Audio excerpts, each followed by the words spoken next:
place to be. City is mine right here. Drake. It's the future right here. Drake's latest rollout, Iceman Episode 1, dropped on July 4th and kicked off one of the coldest comeback strategies we've seen from the Toronto icon in a minute. The timing? Calculated. The delivery? Cinematic. The message? Complicated. This wasn't just some surprise single drop. It was a whole event, a live-streamed symbolic showcase that doubled as both a flex and a therapy session. Drake premiered his new track, What Did I Miss?, while wrapped in symbolism, creative visuals, and subtle jabs that had people dissecting every frame. He pulled up to a real-life ice factory in Toronto, draped in Iceman merch, acting like a regular 9-to-5 worker, measuring ice, grabbing lunch, and punching out like he just clocked out of Home Depot. But this wasn't about blue-collar cosplay. It was his way of saying he's cold now, cold-hearted, cold to the love, cold to the industry that turned on him. After getting publicly flamed by Kendrick Lamar in 2024, this was Drake stepping back into the booth, back into the city, and back into the game. But what made this rollout hit even harder was the timing.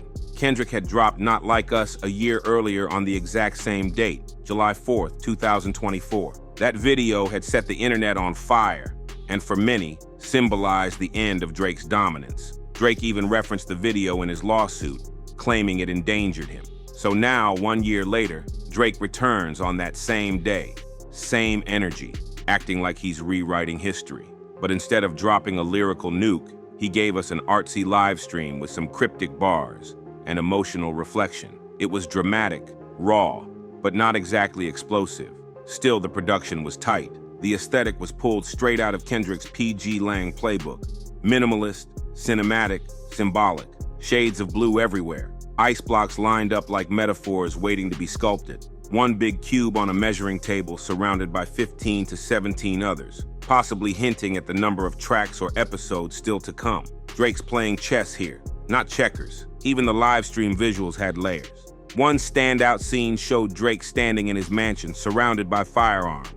Two pointed directly at him, others aiming outwards. Subtle? Not really. This seemed like a play on Kendrick's F the Big Three, it's just Big Me bar. In Drake's world, it's still a triangle offense. Him, Cole, Kendrick, except now Drake's standing alone with both barrels aimed at his dome. It's a powerful image, and it hits especially hard knowing that Kendrick ran back-to-back shows in Drake's hometown during his next tour, performing Not Like Us at the biggest stadium in Toronto. It was a victory lap in Drake's backyard. So yeah, this Iceman release, this was Drake reminding the world that he's still standing, still walking through the city with his head high, even if the streets ain't cheering like they used to. That live stream had him literally driving around Toronto in an ice delivery truck while previewing new music, waving at fans, talking smack, and acting unbothered. Theatrics aside, this was a man trying to reclaim control of the narrative. Now let's talk about the music, specifically the new track, What Did I Miss? Drake opens the record with a hook that sounds more like a diary entry than a diss track. I don't give a F if you love me. I don't give a F if you like me. It's wrapped in military-style horns, sounding like a victory anthem from a man still licking his wounds. The energy is more damage control than dominance. And here's the thing. Drake keeps saying he doesn't care what people think, but then spends half the song complaining about how everyone switched up on him. The contradiction is loud. It's like he's stuck between trying to play the untouchable villain and the heartbroken underdog. The tone don't match the message. One moment he's yelling, "Let's go," like he's ready for war, and the next he's whining like someone stole his lunch in high school. That back and forth is exactly what's making fans question where his head's at. The delivery doesn't help either. Drake leans into this nasally, squeaky tone, sounding more like a bad Young Thug impersonation than the confident voice we heard on headlines or trophies. It's hard to bump something that sounds like your Bluetooth speaker's dying. Then comes the repetitiveness. Let's go, what did I miss? Loop to the point where it starts to feel like filler. For someone who built his early catalog on introspection, clever bars, and emotional depth, this felt like a man trying to hype himself up in the mirror before heading to court. And remember, this is the same guy suing Universal and Kendrick Lamar for emotional distress over Not Like Us. But now he's back on record talking about death to a traitor and mocking people who switched up on him. You can't play both sides like that. You can't claim you felt threatened by bars, then turn around and deliver your own aggressive subliminals. It just don't hit the same. That said, not everything flopped. The second half of the song saves it from being a total miss. The beat switches into a smoother, more melodic vibe, and suddenly we get a glimpse of the old Drake, the R&B-influenced introspective storyteller who could actually ride a beat with grace. He slides into that sing-songy delivery that made his early catalog timeless. The instrumental feels like a soft breeze after a storm, and even though he's still venting, it's way more listenable. Turns out the sample wasn't from The Weeknd like many thought. It came from an artist named Evan, whose vocals added a ghostly, nostalgic texture. The lyrics still had that bitterness, but at least it sounded better. Drake brings up past collaborators and friends who now rock with Kendrick. LeBron James, DeMar DeRozan, Tyler, The Creator, they all popped out at Kendrick's victory show, and Drake's clearly not over it. He even talks about guys getting punched in the face and sneaks in a TLC reference with chilly ice pack for your left eye. It's clever, but again, he can't help but shift into fake tough talk. Phony Montana back on the mic. Then there's the history lesson woven into the visuals. Drake watching old footage of himself from his early grind, supposedly in Montreal, not even Toronto. It's a moment of reflection, showing us room for improvement era Drake, opening for Ice Cube for $100, saying he's about to dominate the next 15 summers. He even gives a shout out to Nicholas F., one of the earliest ghostwriters in his career. Ironically, Drake says, "I write all of Nick's raps."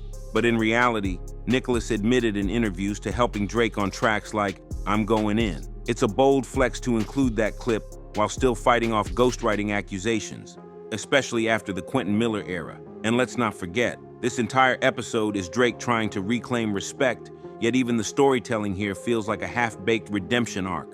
We see a man grasping for nostalgia while dodging accountability. It's compelling to watch, but hard to believe. As the Iceman Episode 1 stream rolls into its final scenes, Drake kicks it into full movie mode.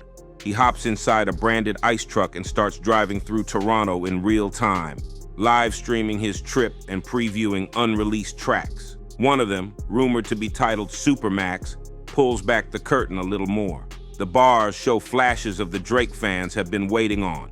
Still bitter, but slightly more open about his losses. This summer I'm staying so focused, someone could tell me the weather changed, I wouldn't notice, he raps, painting a picture of tunnel vision as the industry turns its back. He talks about his circle shrinking while his business is booming. But again, it contradicts the very lawsuit he filed claiming Kendrick's diss tanked his brand. So which is it? Is he drowning or swimming in success? Drake tries to have it both ways in this rollout, and that's what keeps tripping him up. Still, that Supermax snippet gave us some of his realest thoughts in months. He raps about how some of the people closest to him turned into snakes, referencing fake friends and backdoor betrayals. He even claims he's being punished now for playing peacemaker too long. There's one bar that really hit. Family only feels like a riddle to affiliates that thought they were safe because they played the middle. That's Drake admitting that the folks who stayed neutral, or tried to, got swept up too. He's not just talking about rappers here. This felt like a shot at athletes, producers, influencers, anyone in his world who showed up for Kendrick's pop-out concert or stayed silent when Drake was under fire. He name-drops Taylor Rooks in a moment of vulnerability, sharing a conversation they had over drinks about the pressure he's under and how she called him a national treasure. But again, this openness only lasts for a few lines before he flips right back to the mob boss act. He wraps things up with jabs at artists like Rick Ross, Future, and possibly even A$AP Rocky. Your boy got his head bust outside that one spot, and we were still laughing a week later, he says, possibly referencing the rumored altercation Ross's DJ had in Canada. Then he shifts into business mode. Only time they'll put me in a box is with the red leather. My body will rot. My name will live forever. It's braggadocious. Yeah, but it also sounds like someone trying to convince themselves they're still untouchable. What's wild is that instead of going directly at Kendrick, the man who dragged him through the mud with surgical precision, Drake spends this whole rollout throwing shade at everyone else. His ex-homies, athletes, the media, even randoms on the street yelling at his ice truck. It's like he's looking everywhere but the actual target. Kendrick ain't mentioned by name once. Instead, he's referenced in riddles, metaphors, and lawsuits. It's almost like Drake is trying to win the war without facing the general. Still, we gotta give credit where it's due. The Iceman rollout is unique. It's different. It's creative. It's not just a song and a video, it's a whole performance, a real-time moment meant to reshape public perception. It shows that Drake isn't done. He's still got gas in the tank and a few more moves up his sleeve. But whether this move hit or missed is up for debate. The symbolism, the rollout, the aesthetic, he's borrowing from the Kendrick playbook, but flipping it into his own version. And in the end, maybe that's the real battle here. Drake ain't just fighting Kendrick, Metro, or Pusha T. He's fighting the narrative, fighting the internet, fighting the loss of control. And while the music may not have delivered a knockout blow, the performance made noise. And that's exactly what he wanted. Let us know what you think in the comments. Was Iceman Episode 1 a clever comeback or just more smoke and mirrors? Is Drake really on his redemption arc or just dodging accountability behind aesthetics and subliminals? We'll be keeping an eye out for Episode 2, more sneak disses, and whatever else the Sixth God has in the vault. In the meantime, make sure to subscribe, like, drop a comment, and share this video if you're rocking with the content. We break down the drama, the music, and the moves, straight facts, no fluff. Catch you in the next one.